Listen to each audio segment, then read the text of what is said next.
Hello friends, कैसे हैं आप लोग। उम्मीद है आप लोग बहुत अच्छे होंगे। फ्रेंड्स, आप सभी का हमारे YouTube channel AK educational squad में स्वागत है। फ्रेंड्स, मैं फिर आपके लिए लेकर आ गया हूं एक महत्वपूर्ण टॉपिक, वॉलीबॉल। ठीक है, वॉलीबॉल से संबंधित आज हम 40 महत्वपूर्ण क्वेश्चन करेंगे। ठीक है, लगभग 40 क्वेश्चन हैं और सारे क्वेश्चन अच्छे लेवल के हैं। उम्मीद करेंगे सारे क्वेश्चन आपको पसंद आएंगे और आपकी परीक्षा में काफ़ी हद तक हेल्प करेंगे।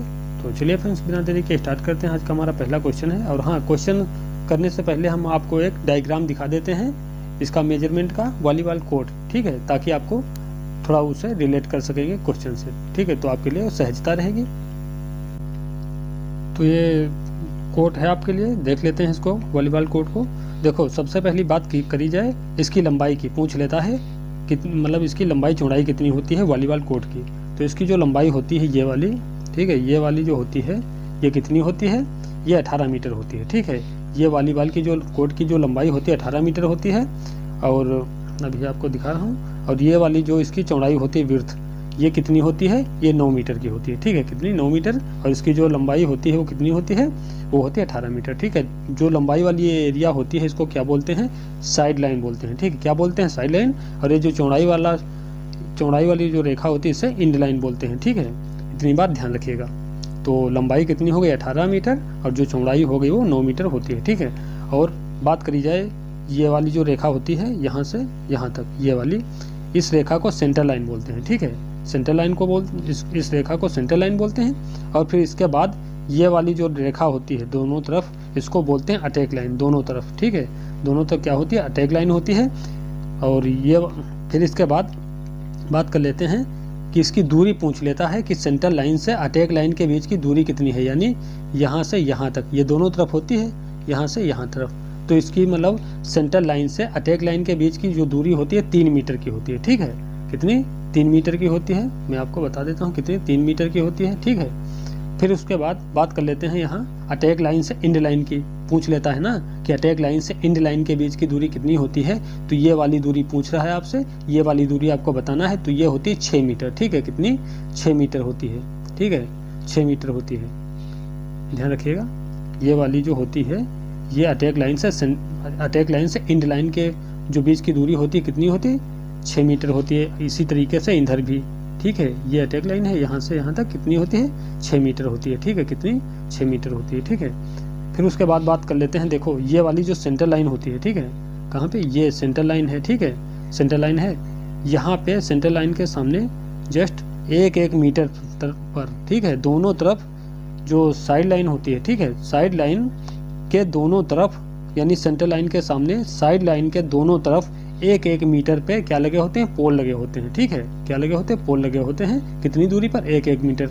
तो क्वेश्चन आ जाता है कि पोल से पोल की, ठीक है, यानी पोल से पोल के बीच की जो दूरी होती है वो कितनी होती है। तो 9 मीटर चौड़ा तो आपका पोल हो गया, सॉरी, कोट की लंबाई चौड़ाई हो गई। ठीक है, 9 मीटर कितनी हो गई, 9 मीटर कोट की चौड़ाई हो गई।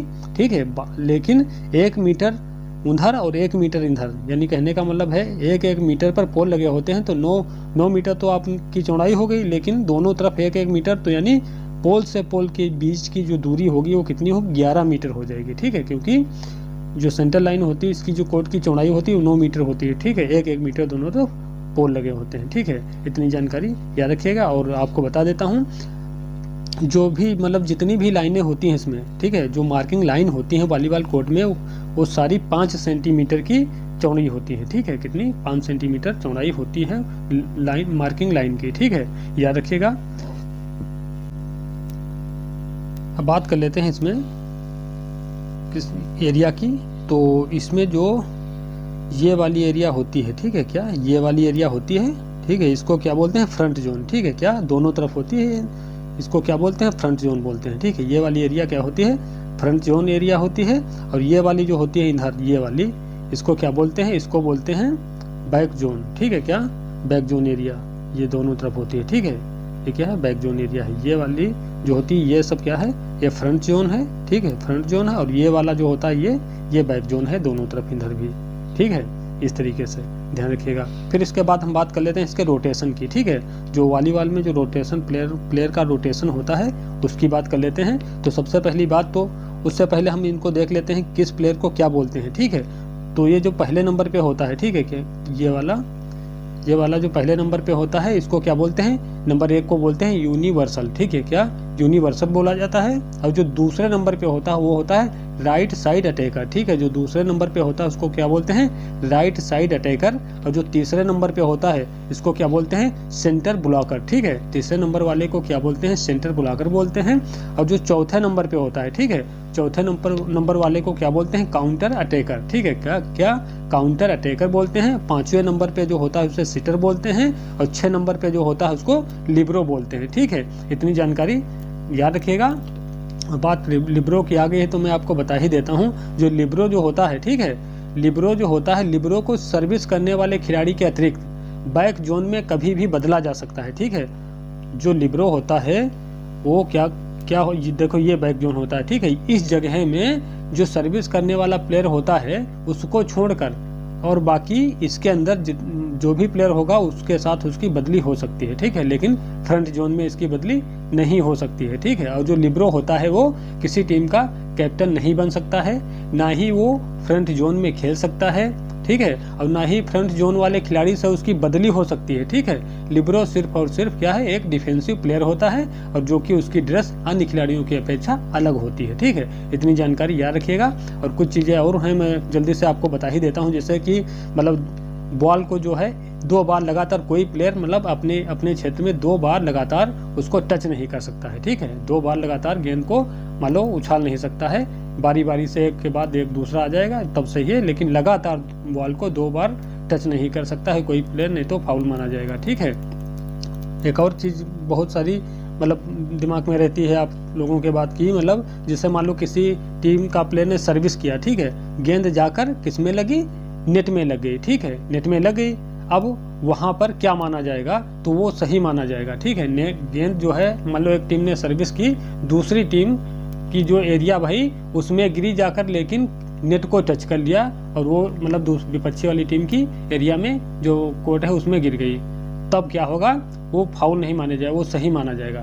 बॉल नेट को टच कर लेती है कोई दिक्कत नहीं है, मतलब प्लेयर का शरीर नहीं टच होना चाहिए, ठीक है। और एक क्वेश्चन बन जाता है कि जो बॉल है, मान लो एक टीम ने मतलब सर्विस किया, बॉल को मतलब उधर भेजा दूसरी पक्ष में, ठीक है, बॉल जाकर कहाँ गिर गई, मान लो एक प्लेयर ने सर्विस की, बॉल जाकर गिर गई, मतलब जो लाइन बनी होती है जैसे साइड लाइन हो गई, इंड लाइन है, तो मान लो कहने का मतलब यही कि एक टीम ने सर्विस की, दूसरी टीम में गई, बॉल गिर गई लाइन पे, रेखा पे, ठीक है। अब रेखा पर गिरेगी तो क्या होगा, फाउल होगा, ये सही माना जाएगा। फिर भी रेखा पर ये लाइन पर गिरती है बॉल तो सही माना जाता है, ठीक है। इतनी जानकारी याद रखिएगा। और बॉल लाइन पर गिर जाती है सही माना जाता है, ठीक है।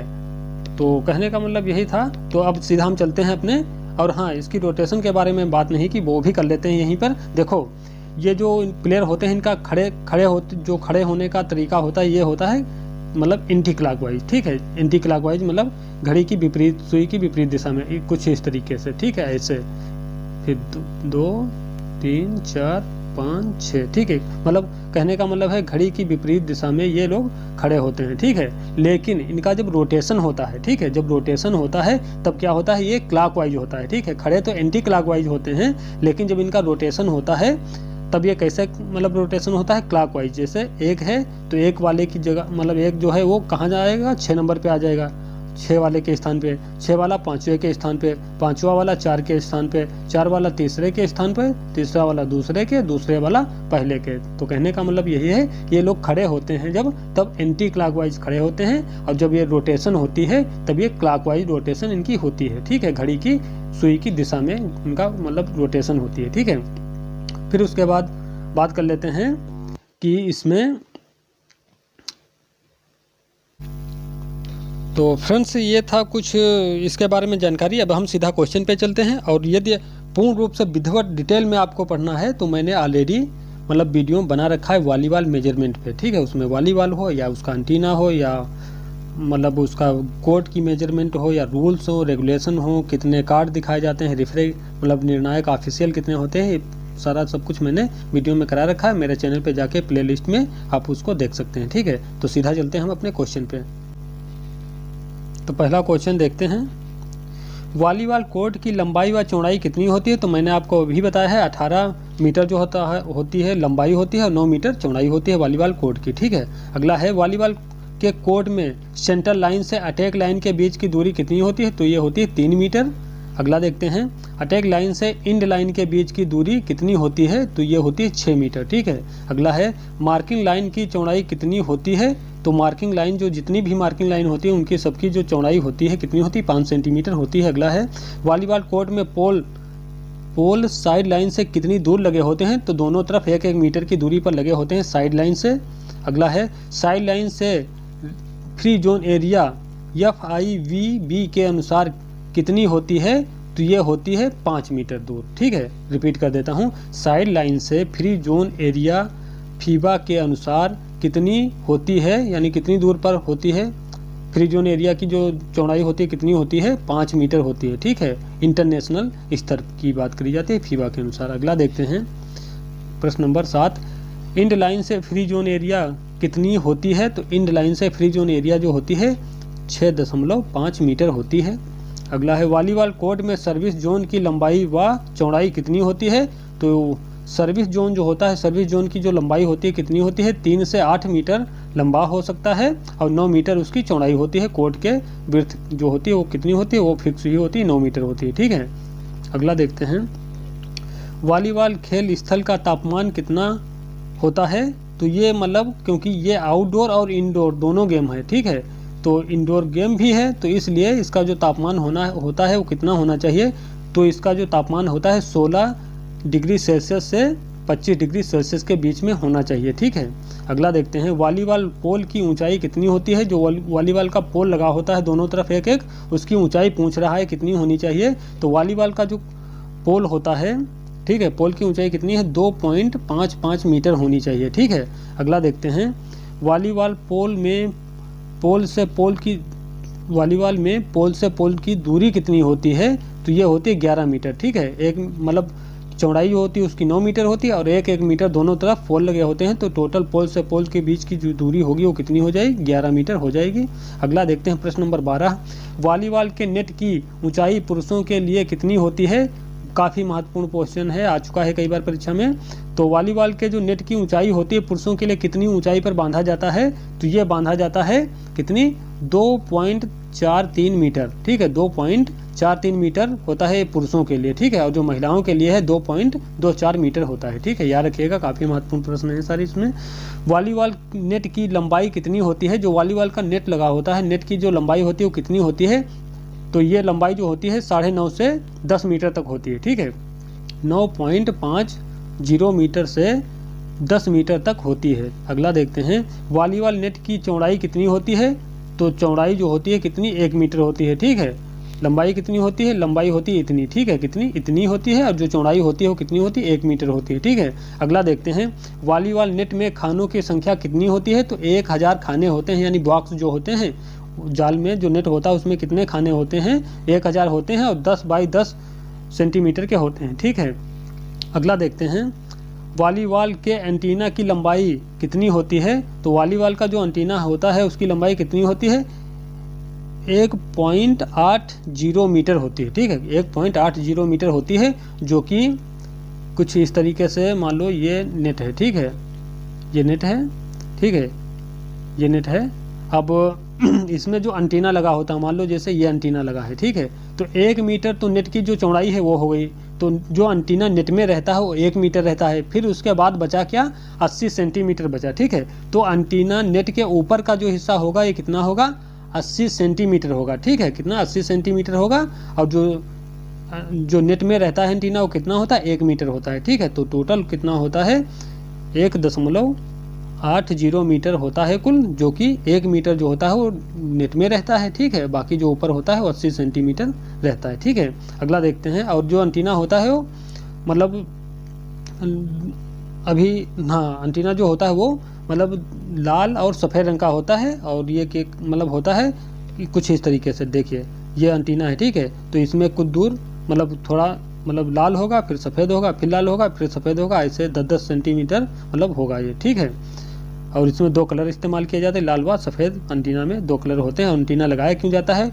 मतलब जो नेट होते हैं उनके दोनों छोर पे लगाया जाता है, और बॉल जो होती है वो दोनों एंटीना के बीच से मतलब निकल कर जाए तभी वो सही माना जाएगा, नहीं तो एंटीना के बाहर से बॉल जाती है दूसरी मतलब टीम की जो एरिया होगी उसमें, तो वो फाउल माना जाएगा। ठीक है, एंटीना जो होता है, कहने का मतलब यही है कि मान लो जैसे ये नेट है, ठीक है, अब यहाँ पे ये एंटीना लगा हुआ है, यहाँ पे ये, ठीक है। अब जो बॉल होगी तो इस एरिया के बीच में से होकर जाना चाहिए, ठीक है। यदि इधर से चली गई या इधर से चली गई तब फिर दिक्कत है, ठीक है, तब वो फाउल माना चाहिए। यहाँ से यहाँ तक इसके बीच में जाना चाहिए, ठीक है। अगला देखते हैं, अगला क्या है, प्रश्न नंबर 17। वॉलीबॉल के एंटीना का रंग होता है तो लाल व सफ़ेद होता है, 10 सेंटीमीटर लाल होगा और फिर 10 सेंटीमीटर सफ़ेद होगा, ठीक है, कुछ इस तरीके से। अगला देखते हैं, वॉलीबॉल गेंद का वजन होता है तो 260 से 280 ग्राम तक होता है, ठीक है। अगला है, वॉलीबॉल गेंद की परिधि कितनी होती है, तो सरकमफ्रेंस जो होती है वो कितनी होती है, 65 से 67 सेंटीमीटर होती है। अगला है,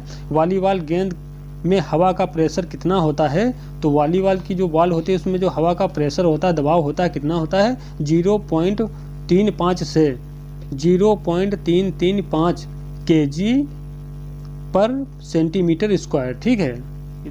अगला देखते हैं, प्रश्न नंबर 21। वॉलीबॉल के खेल में खिलाड़ियों की ड्रेस पर कितने अंक तक रिपीट कर देता हूँ, एक वॉलीबॉल के खेल में खिलाड़ियों की ड्रेस पर कितने नंबर तक अंकित होते हैं, तो ये होते हैं 1 से 28 तक अंकित हो सकते हैं, ठीक है।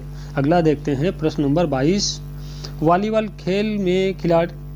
खेल में किस खिलाड़ी की ड्रेस अन्य खिलाड़ियों की अपेक्षा अलग होती है, तो ये लिबरो की जो ड्रेस होती है अपने ही खिलाड़ियों में अन्य से अलग होती है। अगला देखते हैं, वॉलीबॉल मैच में कितने सेट होते हैं, तो वॉलीबॉल मैच में 3 सेट का भी मैच हो सकता है या 5 सेट का मैच हो सकता है, ठीक है। और इसमें कंडीशन एक अच्छी ये है, ये 3 सेट का मान लो मैच हुआ, जो टीम पहले 2 सेट जीत लेगी उसको जीती हुई घोषित कर दिया जाएगा।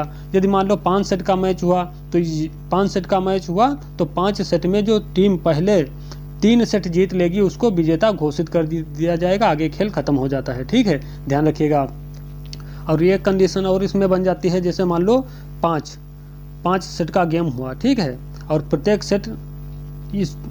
सेट कितने अंक का होता है, 25-25 अंक का होता है, ठीक है। प्रत्येक सेट कितने का होता है, 25-25 अंक का होता है, लेकिन जो 5वां सेट खेला जाता है वो कितने का होगा, वो 15 अंक का होगा, ठीक है। कितने अंक का होगा, 15। अभी मैं अगले क्वेश्चन में इसका डिस्कस कर रहा हूँ 24 नंबर पे। वॉलीबॉल मैच में प्रत्येक सेट के लिए कितने अंक निर्धारित होते हैं, तो इसमें जो निर्धारित होते हैं प्रत्येक सेट के लिए, पहले 4 सेट 25-25 अंक के होते हैं, लेकिन यदि 5वां सेट भी खेला जाता है तो 15 अंकों का होता है, ठीक है। अब यहाँ पर हम बात कर लेते हैं, थोड़ा आप ध्यान से समझिएगा, ठीक है। देखो, मान लो कोई सेट खेला जा रहा है, ठीक है, और वो सेट कितने पॉइंट बनाने होते हैं एक टीम को, तो 25, जो भी टीम पहले 25 अंक बना लेगी या पॉइंट बना लेगी 25, वो विजेता घोषित हो जाएगी। लेकिन अब ये कंडीशन ऐसी आ जाती है जहाँ पर मान लो जैसे एक टीम के 24 अंक पॉइंट बन गए, ठीक है, दूसरी जो टीम है उसके भी 24 बन गए। अब जब इस कंडीशन में कोई सेट पहुंच जाता है, एक टीम के कितने हैं, 24 हैं, दूसरी टीम के भी कितने हैं, 24 हैं। अब यहाँ पर जो टीम पहले 25 बनाएगी वो विजेता नहीं होगी। अब जब कंडीशन यही है कि जब भी मैच टाई हो जाता है 24-24 पे बराबर पहुंचेगा यहाँ पर, उस कंडीशन में आपको 2 पॉइंट्स की लीड होना जरूरी है। अब यहाँ 1 से नहीं काम चलेगा। अब ऐसा नहीं है कि ये वाली जो टीम है ये 25 कर गई, इसको विजेता घोषित कर दे, नहीं, ऐसा नहीं होगा। अब इसको 2 की 25 के बजाय इसको लगातार कितने 2 चाहिए, कौन कौन सा, 25 वाला और 26 वाला, 2 पॉइंट्स जब लगातार पाएंगे 2 पॉइंट्स की लीड होगी तभी विजेता घोषित हो गई। मान लो जैसे इसने 25 कर लिया, इसने भी क्या किया, इसके भी 25 हो गए, फिर भी क्या है, टाई है। अब हमको कितने चाहिए अंक, अब हमको मतलब 2 की लीड चाहिए, तो एक जो भी टीम इसमें 2 की लीड यानी करीब 27 पे पहुंच जाएगी, वो क्या होगी, विजेता घोषित हो जाएगी। कहने का मतलब यही है कि जब 24-24 अंक पाकर किसी सेट में दोनों टीमें बराबर हो जाएंगी तो 24-24 होने के बाद फिर हमें 2 अंकों की लीड होनी जरूरी है तभी, और जब तक ये 2 अंकों की लीड नहीं होगी बराबर होता जाएगा, गेम चलता जाएगा आगे, ठीक है। तो कहने का मतलब यही है 24-24 के बाद यदि बराबर हो जाता है तो उसके बाद फिर हमें 2 अंक की लीड होना जरूरी है तभी विजेता मिलेगा, ठीक है। चलिए, उम्मीद कर रहे हैं समझ में आ गया होगा। अगला देखते हैं, प्रश्न नंबर 25। पहले और 5वें सेट की सर्विस का निर्धारण कैसे किया जाता है, ठीक है। पहले और 5वें सेट की जो सर्विस होती है उसका निर्धारण कैसे किया जाता है, तो टास्क के द्वारा किया जाता है। अगला है, रेफरी रेफरी के सीटी बजाते ही कितने समय के अंदर उस खिलाड़ी को सर्विस करनी होती है, तो ये होती 8 सेकंड के अंदर सर्विस करना होता है। और जो सर्विस करेगा तो जो इंड लाइन होती है उसको टच नहीं करना चाहिए, ठीक है। जो सर्विस कर रहा होता है प्लेयर, उसको ध्यान रखना होता है कि जो इंड लाइन होती है, इंड लाइन को यदि वो टच कर गया तो फिर दिक्कत हो जाएगी, वो फाउल माना जाएगा, ठीक है। अगला देखते हैं, वॉलीबॉल की प्रत्येक टीम में खिलाड़ी होते हैं, तो प्रत्येक टीम में 12 प्लेयर होते हैं, ठीक है, जिसमें से 6 जो होते हैं वो क्या होते हैं, 6 जो होते हैं वो प्लेइंग प्लेयर होते हैं और जो 6 होते हैं वो सब्स्टिट्यूट प्लेयर होते हैं, ठीक है। तो टोटल कितने होते हैं, टोटल 12 प्लेयर होते हैं, जिसमें से 12 में से 2 जो होते हैं, ठीक है, 2 क्या होते हैं, लिब्रो होते हैं, ठीक है। 12 में से 2 लिब्रो होते हैं। तो एक टीम मान लो जैसे ये वाली खेल रही है, ये वाली सब्स्टिट्यूशन में बैठी है, 6 प्लेयर खेल रहे हैं, 6 सब्स्टिट्यूशन में बैठे हैं, तो इसमें जो 5 प्लेयर होंगे वो क्या होंगे, मतलब 5 प्लेयर होंगे प्लस जो एक लिब्रो प्लेयर होगा, ठीक है। तो कुल मिलाकर 6 हो जाएंगे प्लेइंग प्लेयर। और इसी तरीके से इसमें भी एक लिब्रो बैठा होगा सब्स्टिट्यूशन में, ठीक है। उम्मीद कर रहे हैं समझ में आ गया होगा। प्लेइंग जो प्लेयर की बात करी जाएगी तो प्लेइंग प्लेयर 6 ही होते हैं, ठीक है। अगला देखते हैं प्रश्न नंबर 28, वॉलीबॉल खेल में प्रत्येक सेट के 2 टाइम आउट दिए जाते हैं, कितने समय के होते हैं, ठीक है। रिपीट करता हूँ, वॉलीबॉल खेल में प्रत्येक सेट में 2 टाइम आउट दिए जाते हैं, कितने समय के होते हैं, तो ये 30-30 सेकंड के होते हैं, ठीक है। और ये कब लिया जा सकता है इनको, जब भी खेल रुकेगा या सर्विस ब्रेक होगी या फिर किसी कारणवश खेल रुकेगा, तो उस समय आप क्या करेंगे, 30 सेकंड के मतलब ले सकते हैं 2 टाइम आउट, ठीक है। अगला देखते हैं प्रश्न नंबर 29। प्रश्न नंबर 29 क्या है, वॉलीबॉल खेल में टेक्निकल टाइम आउट कितने समय का दिया जाता है, तो वॉलीबॉल खेल में टेक्निकल टाइम आउट जो होता है वो 60-60 सेकंड का दिया जाता है, ठीक है। कितना, 60-60 सेकंड का दिया जाता है। और 60 सेकंड का कब मिलेगा, जब लीडिंग टीम, ठीक है, जो पहले टीम 8 अंक बनाएगी वहाँ पर जब भी लीडिंग टीम के 8 अंक हो जाएंगे तब एक मतलब 60 सेकंड का टाइम आउट मिलेगा, टेक्निकल टाइम आउट, ठीक है। फिर उसके बाद जो लीडिंग टीम होगी जब 16 पर पहुंचेगी तब आपको एक 60 सेकंड का टेक्निकल टाइम आउट मिलेगा, ठीक है। बीच में नहीं मिल सकता, जब ये स्वतः मिल जाएगा, जैसे ही लीडिंग टीम 8 अंक बनाएगी आपको 60 सेकंड का टेक्निकल टाइम आउट मिल जाएगा। फिर उसके बाद जैसे लीडिंग टीम 16 अंकों पर पहुंचेगी, यानी पॉइंट्स पर पहुंचेगी 16, तब आपको एक ऑटोमेटिक क्या मिलेगा, टेक्निकल टाइम आउट 60 सेकंड का मिल जाता है, ठीक है। अगला है प्रश्न नंबर 30, 2 सेटों के मध्य कितने समय का इंटरवल टाइम होता है, तो 2 जो सेट होते हैं, ठीक है, 2 सेटों के मध्य कितने समय का इंटरवल टाइम हो सकता है, तो 3 मिनट का होता है, ठीक है, कितने, 3 मिनट का। अगला देखते हैं, वॉलीबॉल खेल में कितने ऑफिशियल यानी निर्णायक होते हैं, तो इसमें 2 रेफरी होते हैं, पहला और दूसरा रेफरी, यानी फर्स्ट रेफरी और सेकंड रेफरी, ठीक है। तो 2 रेफरी होते हैं, एक स्कोरर होता है, और जो इसमें लाइनमैन होते हैं जो रेखा का निर्धारण करते हैं कहाँ पर मतलब बॉल गिरी है कि रेखा के अंदर गिरी या बाहर गिरी, तो वो जो होते हैं कितने, 2 भी हो सकते हैं। और यानी जो बड़े स्तर पे टूर्नामेंट होता है तो उसमें कितने होते हैं, 4 भी होते हैं लाइनमैन, ठीक है, 2 या 4 होते हैं, ठीक है, ध्यान रखिएगा इस चीज़ को।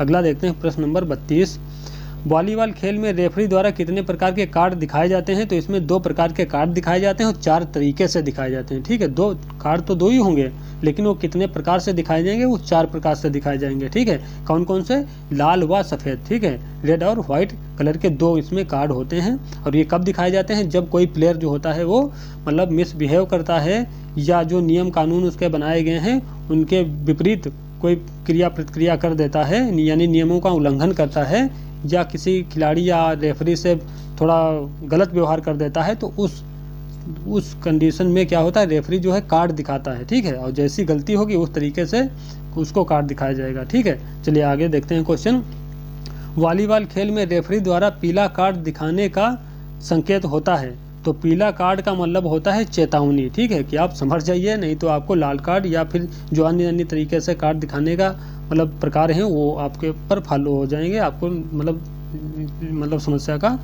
मतलब जुर्माना झेलना पड़ेगा, ठीक है। तो यही है कि इसमें रिपीट कर देता हूँ, वॉलीबॉल खेल में रेफरी द्वारा पीला कार्ड दिखाने का संकेत होता है, तो ये चेतावनी देता है, ठीक है, पीला कार्ड दिखाता है तो इसका मतलब होता है चेतावनी, ठीक है। अगला है प्रश्न नंबर 34, रेफरी द्वारा रेड कार्ड दिखाने का संकेत है, यदि आपने नहीं माने तो आप या आपकी गलती के अनुसार आपको क्या किया, उसने रेड कार्ड दिखा दिया, लाल कार्ड दिखा दिया, तो लाल कार्ड दिखाने पर क्या होगा, 1 अंक और 1 सर्विस, ठीक है, 1 पॉइंट और एक सर्विस क्या होगा, जो हमारी सामने वाली टीम होगी, जैसे हमने गलती की तो क्या होगा, हमारी सामने वाली जो टीम होगी उसको 1 अंक दिया जाएगा और उसको सर्विस करने का मौका दिया जाएगा। ठीक है, लाल कार्ड दिखाने पर। अगला है, यदि रेफरी एक ही हाथ में, ठीक है ध्यान से, यदि रेफरी एक ही हाथ में पीला और लाल कार्ड दिखाता है तो इसका संकेत क्या होगा। ठीक है, यदि कोई मान लो प्लेयर गलती करता है तो रेफरी एक ही हाथ में पीला और लाल कार्ड दिखा देता है तो इसका संकेत क्या होगा, खिलाड़ी उस सेट में नहीं खेल सकता। ठीक है, खिलाड़ी उस सेट में नहीं खेल सकता है, उसको कोर्ट छोड़कर जाना पड़ता है और उसकी जगह पर दूसरा प्लेयर भी आ जाता है। ठीक है, ये कंडीशन होती है एक ही हाथ में लाल और पीला कार्ड दिखाने का। अगला क्या है, अगला है प्रश्न नंबर 36, यदि रेफरी अलग अलग हाथों में लाल व पीला कार्ड दिखाता है। ठीक है, अभी क्या था, एक ही हाथ में दिखाता था तो खिलाड़ी उस सेट में नहीं खेल सकता था। अब क्या करेगा रेफरी, अलग अलग हाथ, दोनों हाथों में, एक हाथ में लाल एक हाथ में पीला कार्ड दिखाएगा तो इसका संकेत क्या होगा, तो खिलाड़ी उस मैच से ही बाहर कर दिया जाएगा। ठीक है, ठीक है, खिलाड़ी क्या होगा, उस मैच से ही बाहर हो जाएगा। तो फ्रेंड्स, ये कुछ क्वेश्चन थे आपके लिए। उम्मीद करेंगे वीडियो आपको अच्छा लगा होगा, और यदि क्वेश्चन अच्छे लगे हैं और चैनल पर अभी भी आप नए हैं तो चैनल को प्लीज़ सब्सक्राइब करिए, अपने यार दोस्तों में शेयर भी कर दीजिए और वीडियो को लाइक करिए, और आपके सपोर्ट की बहुत ज़्यादा हमें ज़रूरत भी है। तो मिलते हैं कल फिर एक नए वीडियो में नए टॉपिक के साथ में, तब तक के लिए जय हिंद जय भारत।